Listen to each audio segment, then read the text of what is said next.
Thank you, Mr. Speaker. I also rise to support this motion and believe, Mr. Speaker, sir, that there is better ways to achieve whatever end is intended to be achieved.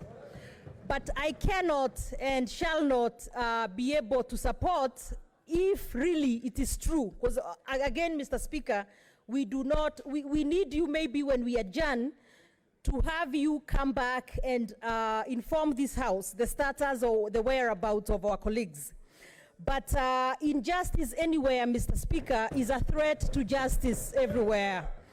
Mr. Speaker, like Martin Luther King Jr. said when he sent a letter from the Birmingham jail, that we are caught in an inescapable network of mutuality, tied in a single garment of destiny.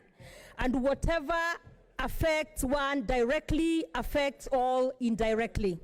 So, Mr. Speaker, sir, I believe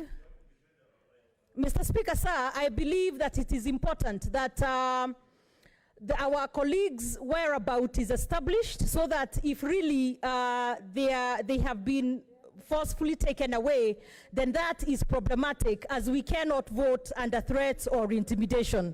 So, Mr. Speaker, sir, it is important that the House adjourns so that we get that solid information and then be able to proceed from there.